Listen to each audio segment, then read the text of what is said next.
Oke, halo, Kanajo Hoshi di sini. Ya, video kali ini mau ngebahas soal One Punch Man. Yo, Punch Man, Punch. Oke, kita mulai dulu dari gambaran kasar dari One Punch Man ya teman-teman. Dari judulnya udah tahu One Punch, satu pukulan semua kelar. Dan ya, anime membuat penikmatnya itu jadi terkesan karena pertama action dari anime ini itu bagus banget, ceritanya itu memukau, keren, alurnya itu jelas dan arahannya kemana tuh terlihat. Yang ketiga itu karakternya ikonik teman-teman, kalian tahu lah, Saitama, boom, ikonik banget, di internet udah tersebar di mana-mana. Dan yang terakhir itu animasinya teman-teman, keren. Nanti aku akan ngebahas detailnya di review nanti ya. Kita mulai ke bagian kedua, yaitu sinopsis singkat dari anime ini. Bercerita tentang Saitama, seorang superhero yang bisa mengalahkan musuh dengan sekali pukulan. Klise banget ya kelihatannya. Tapi dia itu karena keseringan ini ya teman-teman, karena keseringan nge-one shot jadi bosan teman-teman, boring, pengen nyari sesuatu sensasi tambahan, kayak sensasinya pertarungan gitu, kayak doki-dokinya, rasa takut gitu-gitu. Tapi ternyata boom, kelar, dan dia bosan ya. Meskipun kedengarannya klise teman-teman, tapi kita lihat aja ya nanti kenapa anime ini bisa jadi anime yang sangat populer meskipun terdengar klise di awalnya. Sebelum masuk ke tentang itu, kita masuk dulu ke autornya. Di autor ini ada dua orang penting yang memang berkontribusi besar dalam pembuatan cerita One Punch Man dan juga gambaran dari One Punch Man atau komik ini utuh karena mereka berdua gitu. Yang pertama itu ada One, teman-teman, yang punya cerita originalnya dan komik original utamanya itu dari One. Dan yang kedua itu ada Yusuke Murata, dia itu yang nge-remake One Punch Man-nya. Kenapa ada dua orang, kenapa apa yang asli, mana yang apa? Nah, ini akan aku jelasin ya teman-teman, biografi dan sejarah singkat dulu dari tiap-tiap autor. Oke. Autor yang pertama, One ya. Ini aku udah nulis agak banyak nih soal One tuh. Yang pertama One atau Tomohiro ya, kalau nggak salah ya, Tomohiro ya. Dia adalah kreator original dari One Punch Man atau One Punch Man bacanya. Karyanya juga terkenal, yang lain itu ada namanya Mob Psycho, mungkin kalian udah denger atau tahu Mob Psycho. Tuh keren tuh, juga keren. Dia lahir di Niigata, Jepang dan tumbuh besar di Saitama. Jadi kalau kalian dengar, oh Saitama itu juga nama daerah di Jepang ya. Di awal tahun 2009, One itu mulai mempublish short version dari One Punch Man di Shintosha, website untuk ngeposting komik. Pada awalnya, One Punch Man itu hanya dibuat untuk latihan menggambarnya, tapi karena mendapat respon yang baik teman-teman, jadi dia lanjutin juga, dijadiin series sama dia. Ada mas-mas pengen latihan gambar gitu, ternyata kok keren gitu kan, lanjut. Oke, jadi dari awal ya, si author ini tuh udah merencanakan pembuatan seorang karakter utama yang sangat kuat. Bisa dibilang bukan kuat aja, tapi terkuat, strongest. Yang dimana dia bisa berkonsentrasi lebih untuk mengembangkan di sudut pandang yang lain, atau membuat perspektif dan latar belakang dari sebuah cerita yang lain, teman-teman. Jadi tidak terlalu mengkerucut pada karakter utama gitu. Jadi POV-nya itu lebih banyak, lebih besar. Jadi karakter side-side-nya akan ikut terangkat. Makanya kan mungkin kalian yang udah ngikutin ceritanya pasti udah ngerasa bahwa karakter di sekitarnya karakter utama itu akan terlihat lebih bersinar daripada karakter utama itu sendiri. Tapi tentu aja tanpa menghilangkan esensi dari karakter utama atau protagonis utamanya itu ya. Oke. One Punch Man sendiri itu terinspirasi dari Anpanman ya teman-teman. Nanti aku akan tampilin di sini Anpanman itu apa ya. Kenapa penyebutannya One Punch gitu kan? Kenapa nggak One Punch gitu kan? Ya maklum Japun. Itu kalau kalian yang ngerti kata serapan dari bahasa Inggris ke bahasa Jepang, jadi jadi katakana nanti jadinya dibacanya One Pan gitu kan. Ya kayak gitulah pokoknya. Oke, Wan juga pernah mengambil beberapa kali cuti teman-teman, yang komiknya juga sempat hiatus di Februari 2010. Tadi dia mulainya di tahun 2009 ya, waktu gabut-gabutnya tahun 2010 tuh ya ngambil hiatus ya. Jadi setelah hiatus di tahun 2010 lanjut lagi, terus nanti sampai di tahun 2017 7 tahun ya, udah 100 chapter tuh 7 tahun, dia hiatus lagi 2 tahun sampai lanjut di April 2019 tuh lanjut lagi dia. Dan di saat Wan kembali di tahun 2011 ya, tadi kan hiatus 2010, dia balik lagi di 2011 di tadi.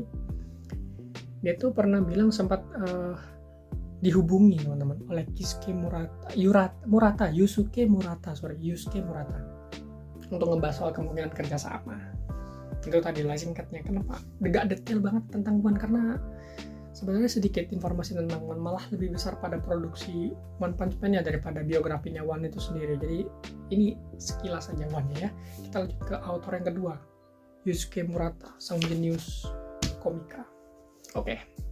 Yusuke Murata itu lahir tanggal 4 Juli 1978 di Miyagi, Jepang.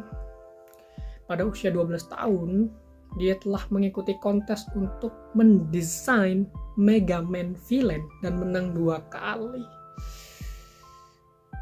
Masih bocah udah menang penghargaan ya. Beliau emangnya. Gambarnya itu. Dan apa ya? Final desainnya itu ya kalau kalian tahu itu diambil dari sketsanya Yusuke Murata, teman-teman. Karena dan namanya juga tertulis di credit scene untuk Dustman dari Mega Man 4 dan Crystal Man dari Mega Man 5, karakter 2 itu. Umur 12 tahun cuy. Gak mana akal ya. Oke, kita masuk ke karirnya Murata ya. Murata memulai debutnya sebagai mangaka profesional di tahun 1995, terbilang lebih senior ya. Udah tahun 95 udah mulai ngomik dia berani secara profesional dalam tanda kutip ya. Itu dengan karyanya yang berjudul Patona atau gitu ya penyebutannya, di edisi spesial di Shueisha Weekly Shonen Jump. Dan untuk karyanya itu dia menerima penghargaan The Top Chef Award. Baru debut ya dapat penghargaan cuy.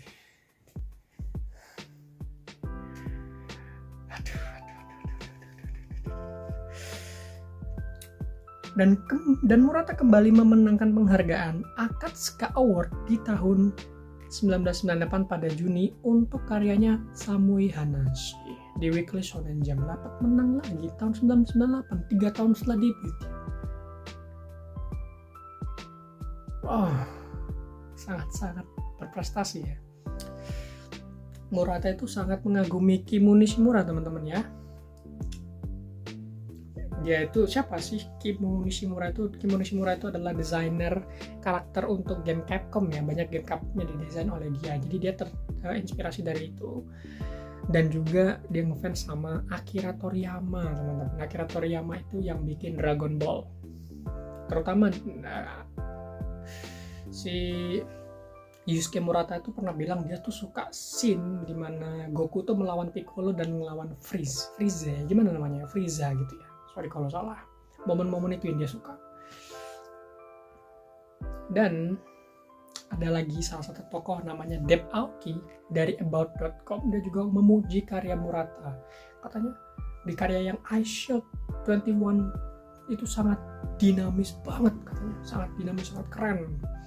Lalu juga Aoki itu pernah bilang gini, karya Murata itu tidak hanya terlihat secara indah, teman-teman, tapi juga di sana tuh ada cerita yang bisa disampaikan dan bisa diterima gitu.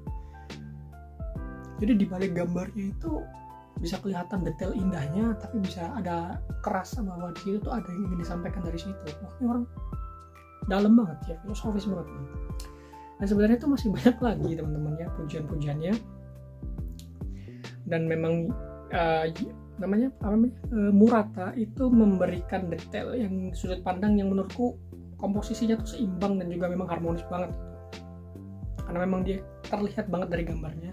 Buat teman-teman yang mungkin ngerti ilustrasi atau ngerti gambar, kalian yang udah tahu karyanya Yusuke Murata tuh pasti ngerti betapa presisi dan perhatian banget dia terhadap detail-detailnya gambarnya itu ya. Oke, kita masuk ke pembuatan dan produksinya. Tadi tuh pasti bertanya-tanya kan kalian, kayak gimana sih pertemuannya One sama Yusuke Murata, kenapa dari remake-nya? Kita mulai dulu dari One Punch Man ya. One Punch Man itu adalah sebuah karya komik digital yang dipublikasikan oleh Yusuke Murata pada Shueisha Tonari no Yongjam di tahun 2012 Juni ya teman-teman. Sama kayak Spy Family itu, dia itu karya yang disusun secara berkala dan dipublish secara individual tankobon volume. Buat yang nanya, bang tankobon itu apa? Gitu, bro tankobon apaan tuh? Gitu kan. Tankobon itu udah aku jelasin di video Spy Family. Promosi. Ya. Jadi anime adaptasinya tuh diproduksi oleh, pertamanya itu oleh Madhouse ya untuk season pertama itu di tahun 2015 Oktober sampai Desember, dan musim kedua season 2 animenya itu digarap oleh studio GC Staff di April sampai Juni 2019. Oke, di sini aku akan ngebahas pertemuan One dengan Yusuke Murata. Singkatnya itu setelah One itu hiatus kemarin di tahun 2010 terus kembali di tahun 2011, Murata itu ngehubungin untuk membicarain tentang kerjasama teman-teman. Gimana sih kalau kita ngebikin kerjasama gitu kan. Terus alasan kenapa waktu itu dia menghubungi, karena Murata itu sangat-sangat big fan of One Punch ya teman-teman. Dia tuh sangat penggemar karya One Punch-nya itu gitu. Jadi dia suka banget sama karya One Punch-nya. Dan pada saat itu juga Murata yang takut akan penyakitnya teman-teman. Dia jadi pada saat itu tuh terkena penyakit ya namanya hives. Dan dia bilang gitu, dia bilang aku sakit parah karena hive. Organ dalamku terinfeksi dan aku sulit bernafas meski dengan windpipe. Tanpa sadar aku sudah berada di rumah sakit. Dan dia juga bergumam kayaknya, mungkin orang-orang mati dengan cara seperti ini ya, orang-orang kayaknya matinya begini gitu. Dia udah kayak sampai begitu mikirnya ya, karena mungkin saking desperate-nya dia sangat depresi sekali dengan penyakitnya. Dan dia juga bilang, jika memang aku mati, aku ingin melakukan hal yang kusuka. Aku ingin menggambar komik bersama Tuan One katanya ya, One San biasanya gitu ya. Itu yang dia pikirin juga pada saat itu ya. Ya Murata yang seorang seniman sukses di industrinya gitu membuat punya koneksi besar lah teman-teman di industri, karena dia tuh sukses banget, namanya besar banget. Yusuke Murata karyanya tuh terkenal. Jadi ketika dia nge-remake itu ya orang-orang pasti akan excited, Yusuke Murata nih. Jadi dengan jalur orang dalam tanda kutip, komik ini bisa dipublish dengan cukup smooth ya, karena orang pasti udah legit ya pasti karyanya, udahlah terbitin aja pasti laku gitu. Ternyata boom, laku besar manfaatnya ya. Oke, kita bahas animenya ya, kita bahas tentang anime di season pertama dulu. Pertama tuh udah diumumkan oleh Weekly Yongjam pada Maret tanggal 10 di tahun 2015 ya teman-teman. Didirektori oleh Shingo Natsume, dia dari Madhouse ya, orangnya Madhouse. Nah, penulis skenarionya itu adalah Tomohiro Suzuki. Karakter desainnya itu adalah Chisaki Kubota. Dan dia juga itu Chief Animation Director ya. Oke, musiknya diurus oleh Makoto Miyazaki. Art desainnya didesain oleh Shigemi Ikeda dan Yusuke Maruyama. Color key artisnya itu Ken Hashimoto. Direct fotografi itu Akane Fushihara.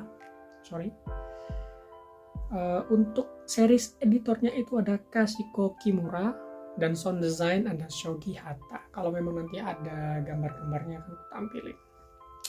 Season pertama itu ada 12 episode, dimulai pada 15 Oktober sampai 21 Desember 2015 di akhir-akhir musimnya, di penutup tahun 2015. Mulai di season 2 diumumkan pada 25 September 2017. Itu di pengumumannya waktu itu hype banget kan. Season 2 bro, One Punch Man season 2.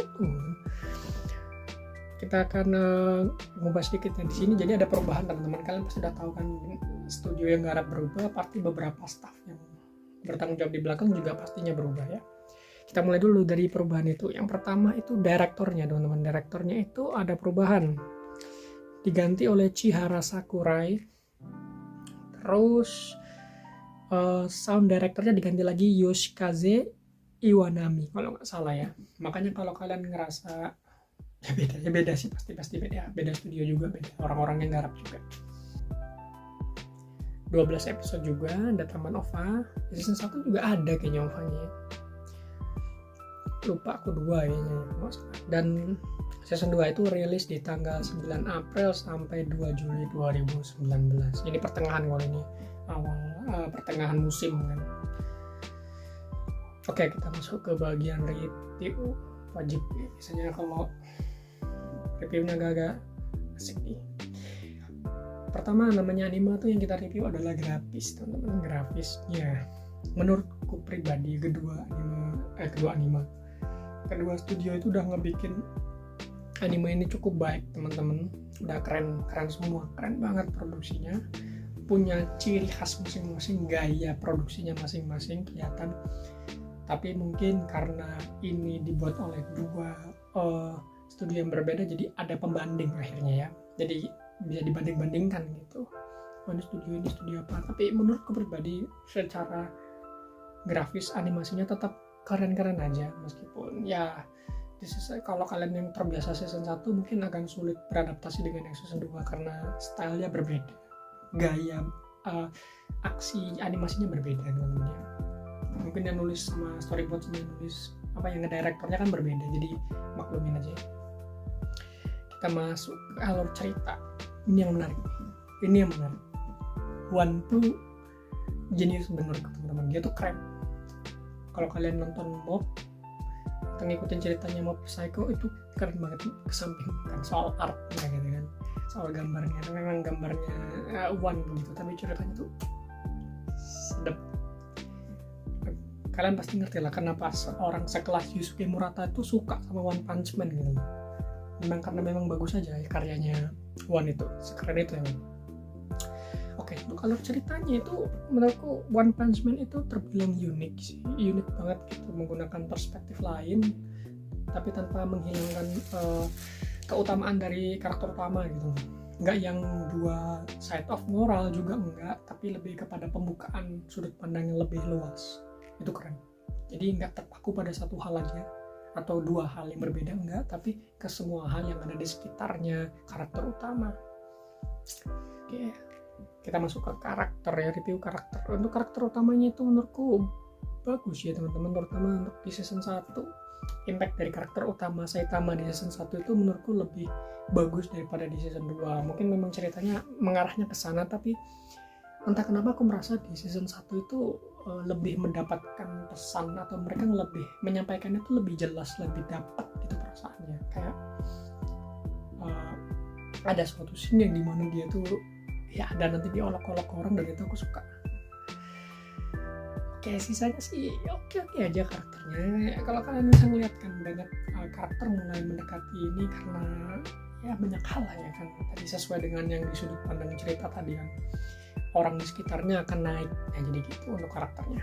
Oke, untuk musik beda dengan grafis ya teman-teman. Aku kalau grafis lebih melihat kepada lebih menerima kalau di grafis ya, tapi kalau untuk ke musik aku lebih prefer di season 1. Beda di grafis. Kalau di musik atau background musiknya, dalam tanda kutip background musiknya, BGM, itu aku lebih suka season 2, lebih mantap, lebih menurutku sound effect-nya itu lebih bagus di season 2 ya. Tapi untuk opening ending aku lebih suka di season 1. Jelas opening endingnya tuh bagus banget. Bro, tapi Jump Project di season 2 juga ya, aku lebih cocok yang di season 1. Kita akan nyebutin dulu lah ya opening ending di season 1. Yang pertama itu ada The Hero, Ikareru Kenni Hono Tsukeru kalau nggak salah gitu ya. Itu dari Jump Project, dan endingnya tuh ada 2. suka nih aku endingnya season 1 ini. Hoshiori Sakini Mitsukete Ageru, itu Hiroko Moriguchi, ini bagus. Terus ada Kanashimi Tachiwo Dakishimete, itu punya Hiroko juga. Manuchi itu bagus juga. Dua ending di season 1 top. Keren sekali. Dan kita masuk ke opening ending di season 2. Itu ada Seijaku no Apostile gimana bacanya? Itu Jump Project teman-teman. Keren juga teman. Aku lebih prefer yang di season 1. Dan endingnya tuh sayangnya nggak diisi Hiroko ya, tapi diisi Makoto Furukawa dengan lagunya Chizuga Nakatemo tanpa map gitu ya, without map gitu. Oke, tadi musiknya udah, sekarang kita masuk kesimpulan animenya gitu. Yusuke Murata one, boom teman. Orang punya ide cerita bagus, orang yang jago gambar, boom, keren, sangat menolong. Karena aku mengikuti One Punch Man ini, aku juga baca komiknya dan sangat-sangat seger untuk dilihat di mata. Kayak Yusuke Murata memang waktu baca tetap ini sejenius ya memang ya. Jadi masuk ke pertanyaan, apakah wajib untuk kalian ngikutin cerita ini untuk ngabisin waktu kalian untuk mengikuti cerita One Punch Man ini? Menurutku sangat recommended. Baik cuman baca komiknya aja atau nonton animenya, menurutku sama-sama bagus. Tapi kalau kalian tipe elit, orang yang sangat elit banget untuk animasi, tapi agak-agak merasa elit gitu ya, animasinya harus ke season 1 itu yang superior, punya Madhouse gitu ya, udah kalian baca komik aja dah. Tapi kalau kalian yang lebih bisa nerima, lebih bisa beradaptasi dengan perubahan animasi, atau lebih bisa menerima kekurangan lah ya setidaknya, karena udah bagus kan dibikin anime gitu, tapi ya udah tetap keren aja kok. Sangat recommended untuk diikuti. Anime ini aku bisa kasih rating 8,7 per 10, 8,7 per 10. Sekian aja lah ya dalam pembahasan One Punch Man kali ini. Semoga kalian bisa menikmati video kali ini, dan jangan lupa untuk subscribe. Ya, aku Karma Joshi pamit. Semoga hari kalian menyenangkan.